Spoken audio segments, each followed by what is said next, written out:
UNESCO की विश्व धरोहर स्थल नालंदा के संरक्षित अवशेष बौद्ध पर्यटन सर्किट का एक महत्वपूर्ण गंतव्य है। नालंदा के भगवानावशेष आपके अन्वेषण यात्रा को और भी रोमांचक बनाती है। जैसे ही आप नालंदा विश्वविद्यालय के परिसर में प्रवेश करते हैं, अच्छी तरह से रखे गए बड़े बड़े बाग बगीचों से आप मंत्रमुग्ध हो जाएंगे। दुनिया के पहले आवासीय विश्वविद्यालयों में से एक रूप में जाने वाले जगह पर मात्र ईंटों के ढेर के रूप में बचे इस अवशेषों के बीच से गुजरना एक दिलचस्प अनुभव देता है।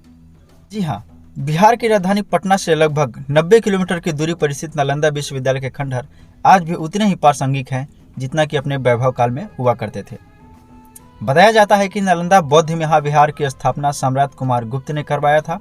वक्त के गर्त में समाये इस विश्वविद्यालय के ऊपर पड़े समय की रहस्यमयी चादर को अंग्रेज इतिहासकार अलेक्जेंडर कनिंघम ने हटाया।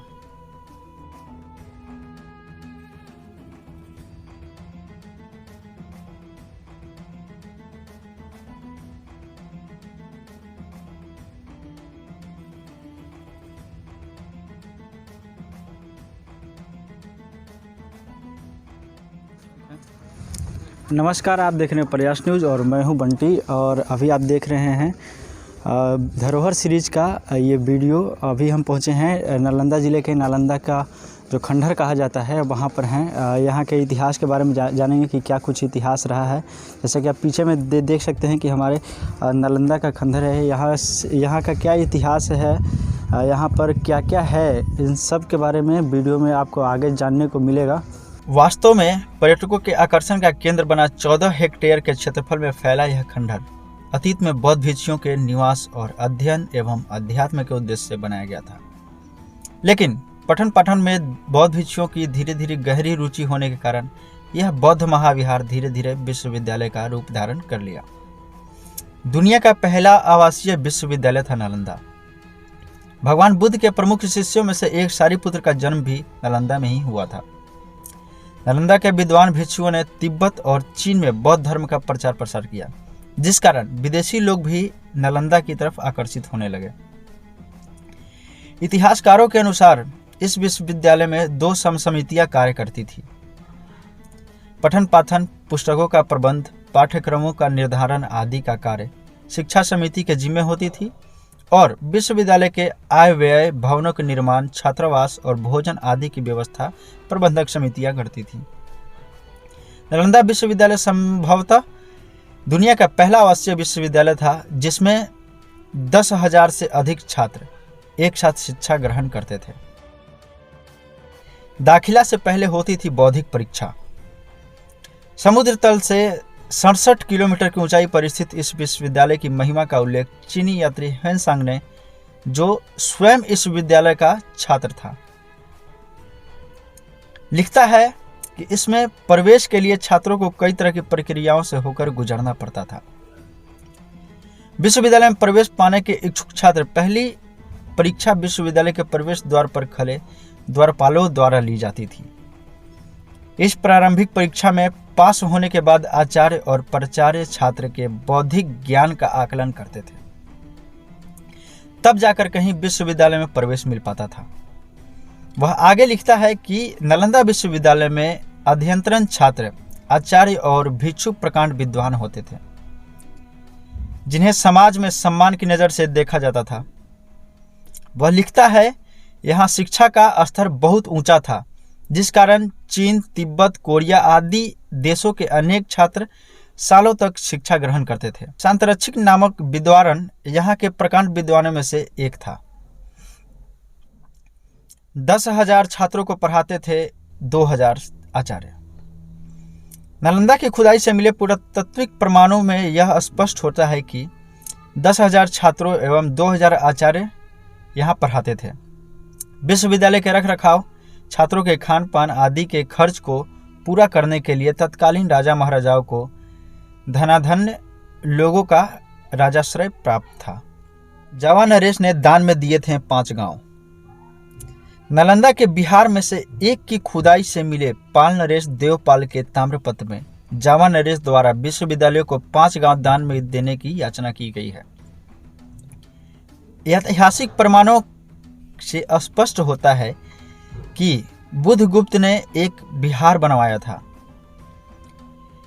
यही नहीं, जावा नरेश बालपुत्र देव के निवेदन पर पाल वंशीय शासक देवपाल ने भी एक विशाल बौद्ध विहार तैयार करवाया था।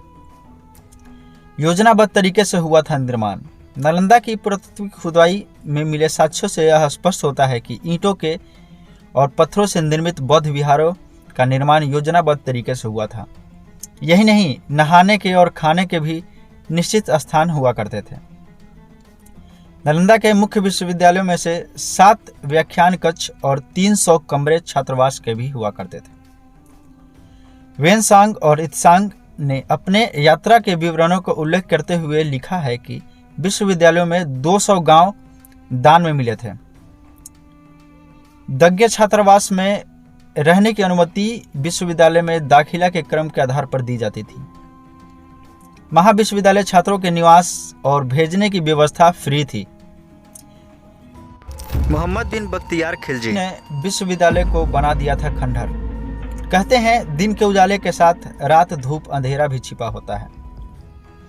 कुछ ऐसा ही हुआ था विश्वविद्यालय के इस विश्वविद्यालय के साथ। वह दौर था मुगल आक्रमणकारियों का, जब विश्वविद्यालय के सूर्य की आभा के वक्त बादलों के नीचे ढक गई थी। 12वीं सदी में अलाउद्दीन खिलजी ने इस विश्वविद्यालय को सैनिक छावनी समझकर इस पर हमला कर आग लगा दी। बताया जाता है कि यहाँ की लाइब्रेरी में रखी किताबों से 1 वर्ष तक धुआं उठता रहा।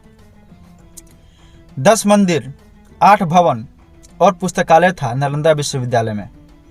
नालंदा की खुदाई में मिले अवशेषों से यह पता चलता था कि विस्तृत भूभाग में फैला यह विश्वविद्यालय एक ऊंची 4 दीवारी में घिरा हुआ था। विश्वविद्यालय इसके विशाल परिसर में 8 विशाल भवन, 10 मंदिर, कई प्रार्थना कक्ष और पुस्तकालयों के अवशेष मिले हैं। मंदिर संख्या 3 इस विद्यालय का सबसे बड़ा मंदिर है। वीडियो में आगे बने रहिए और जानिए और भी रोचक जानकारियाँ। ये नालंदा विश्वविद्यालय जिसकी स्थापना 5वीं शताब्दी में कुमारगुप्त ने किया था। 7वीं शताब्दी में कन्नौज के राजा हर्षवर्धन ने इसका विस्तार किया था और बंगाल के राजा देवपाल ने भी इसका 9वीं शताब्दी में पूर्ण विस्तार किया। विश्वविद्यालय की एरिया 10 किलोमीटर लंबी और 5 किलोमीटर चौड़ी थी। 10,000 विद्यार्थी और 1,500 प्रोफेसर यहाँ अध्ययन अध्यापन के कार्य में लगे हुए थे। लेकिन 12वीं शताब्दी में ये पूरा भूकंप में टूट गया था और ये मिट्टी से कवर्ड हो गई थी। अभी 1 वर्ग किलोमीटर एरिया खुदाई करके निकाला हुआ है। नालंदा की कुछ जानकारियाँ वेनसांग चीनी यात्री की डायरी से भी होती है, चूँकि वेनसांग यहाँ का छात्र बाद में टीचर रहा था। अभी 2 लाइन में इसका खुदाई हुआ है। एक लाइन है बौद्ध विहार, जहाँ लोग रहते पढ़ते खाते पीते थे, और दूसरा जो पश्चिमी लाइन है वो बौद्ध मंदिर का लाइन है। अभी 2 लाइन में इसकी खुदाई हुई है। बौद्ध विहार और चैत्य। बौद्ध विहार मीन्स रहने पढ़ने की जगह, चैत्य मीन्स पूजा करने की मंदिर। कि एक प्रिय शिष्य सारिपुत्र, हाँ, वो भगवान बुद्ध के प्रिय शिष्य थे, जिनका जन्म और निर्वाण स्थान नालंदा है। इसलिए यहाँ एक स्तूप का निर्माण हुआ था, उसके बाद ये नालंदा बनी थी।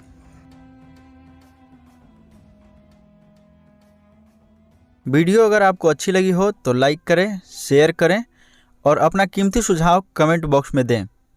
अगर आपने हमारे चैनल को सब्सक्राइब नहीं किया है तो सब्सक्राइब कर लें, बेल आइकन को दबा लें। बहुत बहुत धन्यवाद।